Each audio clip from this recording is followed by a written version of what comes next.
Bismillahirrahmanirrahim. Assalamualaikum warahmatullahi wabarakatuh. Selamat pagi anak-anak.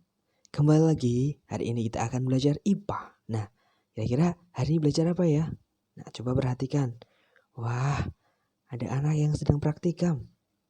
Nah, ini kira-kira praktikum apa ya mereka? Ini adalah gambar siswa-siswa SMP Queen yang di kelas 8 sekarang ya. Nah, mereka sedang praktikum apa ya kira-kira? Ya, ini adalah praktikum mengenai filtrasi atau penyaringan ya.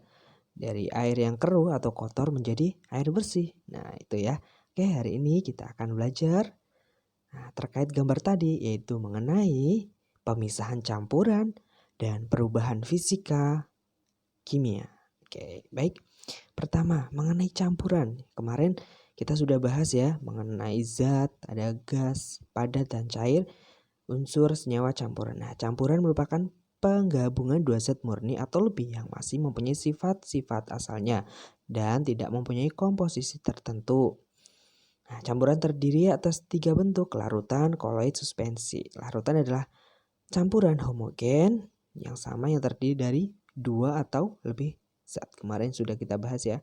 Nah, kemudian mengenai pemisahan campuran apa saja? Nah, ini ada 7 mengenai filtrasi atau pemisahan tadi ya, sentrifugasi, destilasi atau penyulingan, kromatografi, sublimasi, evaporasi atau penguapan, dan kristalisasi. Ya, kita bahas pertama. Nah, mengenai apa ini? Ya, ada yang tahu? Filtrasi atau nama lainnya penyaringan. Nah, ini bisa dilihat gambarnya di video ya. Apa itu penyaringan? Yaitu zat hasil penyaringan itu disebut dengan filtrat, kemudian zat sisanya disebut dengan residu. Jadi ada sisanya dan zat yang hasilnya ya. Metode filtrasi digunakan untuk memisahkan zat-zat yang bercampur dalam campuran heterogen ya. Heterogen artinya kan berbeda ya nanti.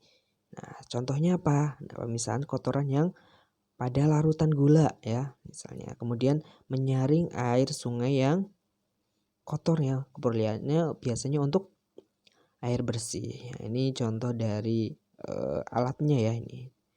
Ada gambar videonya itu. Nah, kemudian ini ya yang biasanya ada yang sudah ingin praktikum ya besok ya.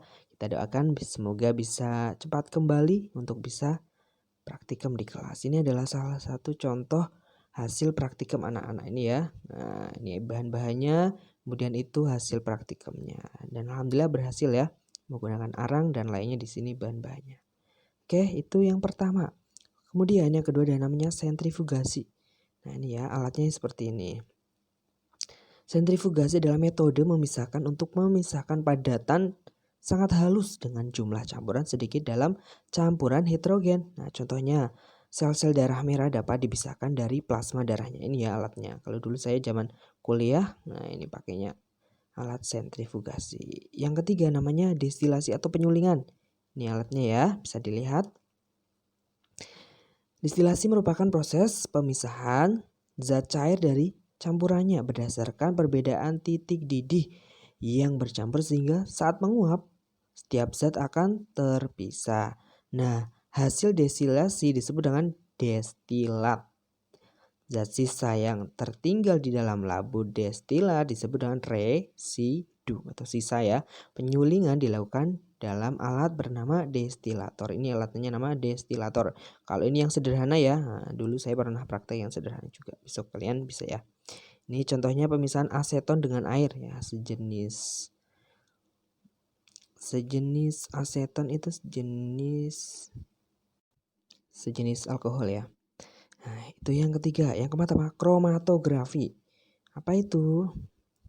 Nah, yaitu metode pemisahan zat bercampur dalam campuran yang berdasarkan pada perbedaan kecepatan merambat ya antara partikel yang bercampur dalam suatu medium ya atau media dalam ketika dialiri suatu medium akan bergerak. Ini contohnya nih pas kertas dan air ya, kemudian dipakai tinta. Nah, pemisahan yang didasarkan pada perbedaan daya serap dari zat penyerap atau absorben ya ini terhadap zat-zat yang akan dipisahkan. Adsorpsi adalah peristiwa penyerapan pada permukaan adsorben ya. Ini contohnya kalian punya tinta atau punya spidol yang berwarna-warna ini nanti kemudian nah ini ya proses kenaikannya gimana. Nah, itu besok kita praktek di kelas bisa. Oke. Itu yang keempat. Kelima adalah sublimasi yaitu metode pemisahan campuran didasarkan pada campuran zat yang memiliki suatu zat yang dapat menyublim ya. Tahu yang kemarin ya. Nah, perubahan padat menjadi gas sedangkan zat yang lainnya tidak dapat menyublim. Ini contohnya ada kapur barus ya kan? Nah, bisa dilihat di sini. Wah, ini ya kapur barus, nah, es batu itu ya. Itu adalah contoh dari sublimasi. Kemudian nama 6 adalah evaporasi. Nama lainnya adalah penguapan. Ini bisa dilihat ya. Proses pemisahan zat padat dari larutannya dengan cara menguapkan pelarutnya. Saat larutan dipanaskan maka larutan akan berubah menjadi larutan lewat jenuh dan membentuk kristal. Nah, contohnya petani garam saat air laut pasang maka tambak terisi oleh apa? Air laut. Selanjutnya terjadi proses penguapan saat terkena sinar matahari dan tertinggallah hanya garam. Ini juga alatnya ya. Tuh. Oke, itu penguapan atau evaporasi. Yang ketujuh kristal ya. Mendengar kata kristal biasanya apa? Nah, ada gula, kemudian garam kan? Ya, berupa kristal ya. Kemudian ini contohnya juga saat pembakarannya. Ada garam. Pemisahan campurannya dilakukan untuk memisahkan campuran padat dan cair dengan cara menguapkan zat cairnya. Ini ya, ini ditambah garam. Ini juga contoh dari gula pasir. Membuat garam dari air laut, membuat gula tebu dari cairan tebu. Itu ya, kristalisasi. Kemudian atraksi magnetik. Magnet jelas ya berhubungan dengan magnet. Nih, metode pemisahan campuran materi yang didasarkan pada perbedaan sifat magnet. Magnetan zat penyusun campuran. Ini ya, nah, bisa dilihat ada magnet, dia akan memisahkan campuran serbuk besi dan pasir. Itu contoh dari magnetik. Nah, ternyata perubahan materi ada yang namanya ekstensif dan intensif. Ekstensif itu berkaitan dengan massa dan volume. Kalau intensif itu berkaitan dengan sifat fisika dan sifat kimia. Kita bahas. Pertama, sifat zat ekstensif yaitu sifat yang bergantung pada jumlah ukuran zat. Contohnya volume ya, ukuran zat dan volume zat. Massa dengan ukuran zat dan massa zat. Itu ekstensif. Kalau intensif itu sifat zat yang tidak bergantung ya, kebalikannya pada jumlah ataupun ukuran. Nah, ada fisika dan kimia. Nah, kita bahas satu persatu. Nah, ini adalah sifat fisikanya. Coba. Apa saja di dalamnya?